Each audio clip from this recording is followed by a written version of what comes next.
Nous passons aux espaces verts et à la nature en ville, avec Philippe Durand qui nous parle d'un dispositif de subventionnement sous forme de distribution de larves de coccinelles. C'est poétique et c'est sérieux.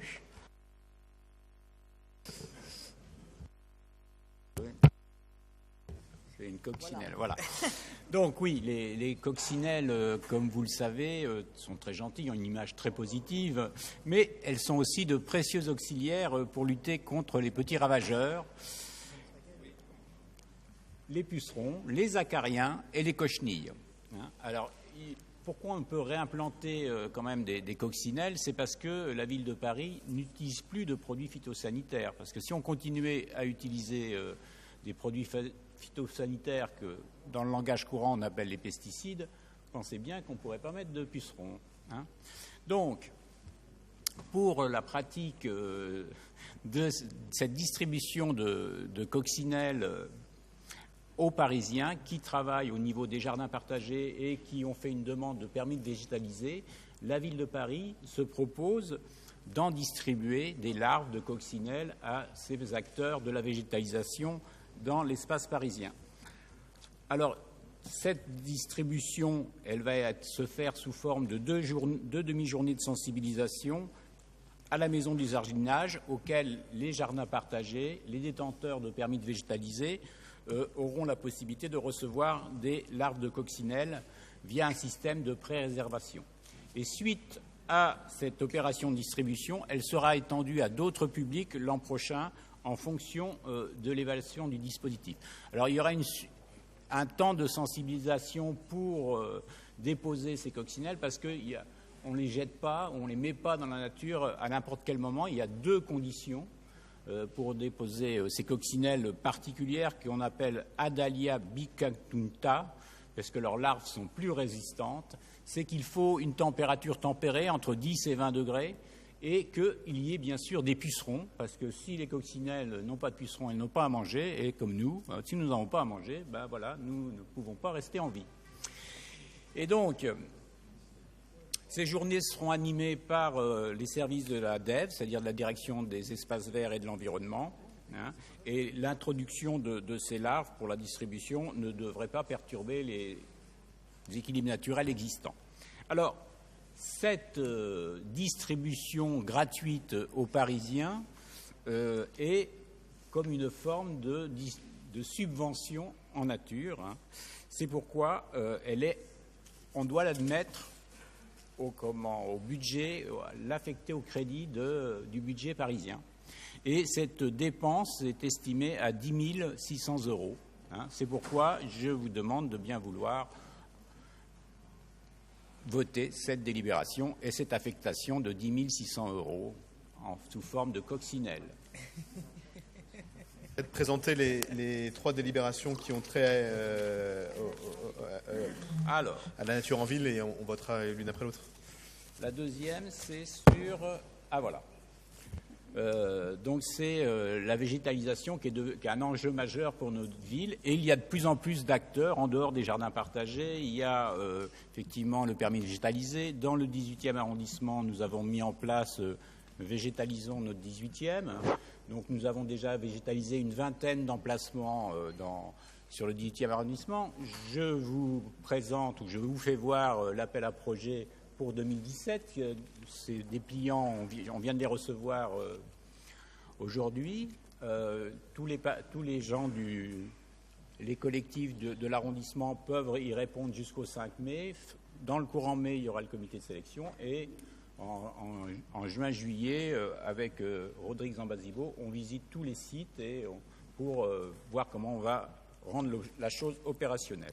Alors pour faciliter cette végétalisation, la ville de Paris propose de mettre aux mairies d'arrondissement qui le souhaitent 200 kits de jardinage pour l'ensemble de Paris et à chaque mairie d'arrondissement de faire comment elle va aménager cette propre distribution de kits de jardinage, etc.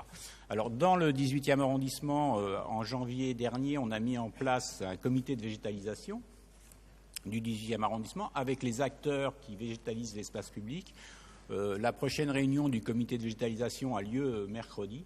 Et pour le 18e arrondissement, on va voir avec ces acteurs du comité de végétation comment on peut organiser, est-ce qu'ils souhaitent recevoir les kits, etc. Et comment en faire l'aspect opérationnel de la distribution et de cette mise à disposition d'outils de jardinage. Voilà cette délibération. Alors, cette délibération, enfin, ces outils de jardinage entrent dans le cadre du budget participatif cultivé en ville, voilà, qui a été voté par les Parisiens. Alors, après, il y a environ une centaine de jardins partagés sur l'ensemble de Paris. Hein, il y a 8 jardins partagés solidaires. Alors, les jardins partagés solidaires, c'est comme par exemple ce dont vient de parler Maya Akari, au Jardin de l'Univers, ou c'est ce qui se fait au Square de Gessin, c'est-à-dire c'est des jardins qui favorisent l'insertion par le jardinage, etc., pour remettre des gens éloignés de l'emploi. Donc le premier action des jardins partagés solidaires n'est pas la végétalisation en elle-même, c'est un biais, un moyen pour remettre les gens dans un circuit d'emploi. Pour ces jardins partagés, la ville de Paris, chaque année, fait des appels à projets. Et cette année, il y a 2 appels à projets. Il y en a un premier qui s'appelle « Accueillir au jardin » et l'autre « Récupérateur d'eau ». Donc le premier, c'est pour permettre aux jardins partagés qui le souhaitent d'améliorer leur lisibilité, d'élargir les ouvertures, d'améliorer les conditions d'accueil, etc. Et pour le deuxième appel à projet, c'est pour ceux qui veulent mettre en place des récupérations d'eau de pluie ou d'eau de toiture, etc. Et donc cet appel à projet, les jardins partagés peuvent y répondre jusqu'au 27 mars 2017. Voilà. Et les dépenses correspondantes sont estimées à 15 000 € sur le budget pour accueillir au jardin et 15 000 € sur les récupérateurs d'eau. Et le dernier, c'est les arbres remarquables. Nous avons des hommes remarquables, nous avons des monuments remarquables, mais nous avons aussi des arbres remarquables. Et donc, l'association Arbres, qui veut dire Arbres remarquables, bilan, recherche, études et sauvegarde, qui a été fondée en 1994, a créé un label Arbres remarquables de France, afin de préserver et protéger des arbres comme patrimoine naturel et culturel. Et il y a à peu près 400 arbres sur le territoire national qui ont obtenu à ce jour ce label. Alors, par délibération en novembre 2015, le Conseil de Paris a autorisé la maire de Paris à signer avec cette association une convention afin de labelliser des arbres remarquables sur l'ensemble de Paris. À ce jour, il y a à peu près 193 arbres qui ont été remarquables sur Paris. Et là, on propose de mettre remarquables 6 nouveaux arbres, dont un dans le 18e, un if au cimetière de Montmartre. Alors, pour mémoire, dans le 18e, il y a un arbre remarquable au parc de la Tourlure, un platane commun. Il y en a un au square Clignancourt, à côté, un cédrel de Chine. Il y en a 5 au square Louise Michel. Il y a un marronnier d'Inde, il y a 2 prétocariers à feuilles de frêne, il y a un oranger des Osages et il y a un platane d'Orient. Donc il y a celui du cimetière. Et il y en a un au square Nadar, un sophora du Japon. Et avec tous ces arbres remarquables sur le square Louise Michel, nous proposons, les écologistes, de faire un arbre de la commune, en la mémoire de Louise Michel. Donc je vous propose d'autoriser la maire à passer que ces arbres deviennent remarquables. Voilà, j'en ai fini pour les délibérations. J'espère une petite note champêtre à ce conseil d'arrondissement. Merci beaucoup pour cette note champêtre, mais qui permet aussi de voir une forme de se rendre compte de la cohérence de la politique qu'on mène pour la végétalisation de l'espace public et même pour la protection des arbres remarquables. Ce n'est pas le fait que nous votions la délibération qui les rendra remarquables, mais on pourra ainsi les labelliser, ce qui sera formidable. Sur ces 4 délibérations, j'ai vu Monsieur Honoré et Madame Méal souhaitait prendre la parole. Est-ce qu'il y a d'autres demandes de prise de parole? Non. Monsieur Honoré.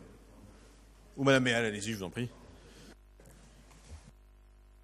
Maire, je voulais simplement signaler à l'assistance que Valérie Pécresse, la présidente de la région Île-de-France, vient de confier une mission importante à Yann Verning, notre collègue MoDem, pour justement travailler sur cette question des arbres remarquables. Et je pense que ça serait intéressant, en effet, je crois qu'il n'y verrait que des avantages, non pas d'articuler, mais de faire des contacts par rapport à cette mission qui n'aurait qu'à s'enrichir de l'expérience parisienne. Monsieur Honoré. Oui, donc nous allons voter ces 4 délibérations parce que nous aimons les coccinelles et les arbres remarquables. À ce propos, ce n'était pas l'objet de mon intervention, mais rue Firmin-Génier, il y a un arbre tout à fait remarquable, je ne sais pas si vous le savez, dans la cour des logements sociaux. Rue Firmin-Génier, il y a un très bel arbre. Alors je ne sais pas si c'est ce que vous appelez un arbre remarquable, mais j'attire votre attention là-dessus. Non, plus sérieusement. Je voulais vous parler d'espace vert. Je voulais attirer votre attention sur l'association la Goutte Verte, qui fait un travail remarquable à Châteaurouge et qui n'a plus de terrain. Et je voulais savoir où ça en est, si on avait pu trouver une solution pour cette association. Voilà. Effectivement, la Goutte Verte n'a plus de terrain puisqu'elle en a maintenant 2. Temporairement qui lui permet de stocker son matériel sur une partie du TEP de la rue de la Goutte d'Or et, comme on s'y était engagé depuis longtemps maintenant, la capacité à obtenir une friche qui est située rue Richomme au moment où celle-ci sera dépolluée. Et donc la solution a été trouvée. Je voudrais quand même rappeler, je le fais à différentes occasions dans ce conseil d'arrondissement, mais je voudrais le redire et le redire aux élus. Si on veut pouvoir continuer à organiser des occupations temporaires, d'espaces interstitiels, qui permettent de faire en sorte que des parcelles ne soient pas inoccupées pendant un temps assez long, le temps que montent des projets urbains, mais qui permettent de faire en sorte que ces terrains soient bien utilisés pendant cette période. Si on veut pouvoir continuer à les faire, il faut que chacun respecte les règles du jeu. Et dans ces règles du jeu, il y a le fait que dans temporaire et dans occupation temporaire, il y a le mot temporaire. Et donc, au moment où, pour un projet d'intérêt général, comme c'est le cas sur la parcelle précédemment occupée par la Goutte Verte, mais comme c'est le cas de toutes les parcelles qu'on met à disposition d'occupation temporaire, que ce soit pour des occupations de caractère végétal ou pour des occupations à caractère social ou pour tout autre type d'occupation, il faut que la règle du jeu soit respectée et que le terrain puisse être libéré et libéré dans de bonnes conditions, ce d'autant plus pour celles et ceux à qui on propose un relogement définitif. Et je crois qu'il faut que non seulement les acteurs associatifs, bien sûr, prennent en compte cette dimension, parce que sinon on va être conduit à ne plus permettre d'opérations temporaires si elles doivent rendre difficile le fait de réaliser les objectifs que nous sommes fixés en matière d'urbanisme notamment. Et si les associations doivent respecter cet état d'esprit et si elles doivent considérer que leur signature a un sens, c'est-à-dire quand on signe une convention, on signe l'entièreté de la convention, y compris les aspects qui nous plaisent le moins.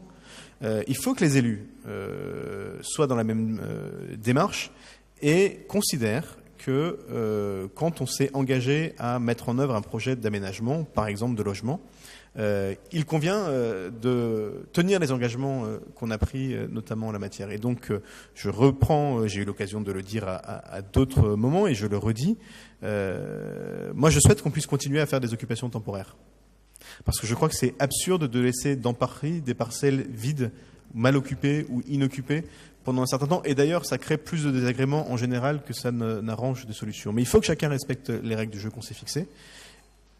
Et sinon, on va être amené à constater qu'on n'est plus capable d'avoir cette relation de confiance. Et la confiance, elle va dans les deux sens. La confiance des élus envers les citoyens, et puis finalement aussi un tout petit peu la confiance des citoyens envers les élus. Et le respect de la parole donnée, la parole que donnent les citoyens, que donnent les élus aux citoyens, c'est essentiel, mais aussi la parole qui est celle des citoyens vis-à-vis des élus. Et là-dessus, je suis très heureux de constater que la situation a été aplanie pour la goutte verte, et je veux saluer les efforts très importants qui ont été faits par les opérateurs de la ville et par les salariés de la DEV pour proposer une multitude de solutions différentes et finir par aboutir. Mais je ne suis pas sûr que ce soit forcément systématiquement le bon exemple à suivre en la matière. Cela dit, la situation est réglée, et de la même façon que nous avons des arbres remarquables, nous avons des associations remarquables dans le 18e, et je suis heureux, moi aussi, de les saluer et de mettre au vote les diverses délibérations, à commencer par la DEV 33 qui nous parle des coccinelles, qui est pour. Unanimité. La DEV 60 qui parle des kits de jardinage, même vote. La DEV 63 sur les 2 appels à projets pour les jardins partagés, même vote.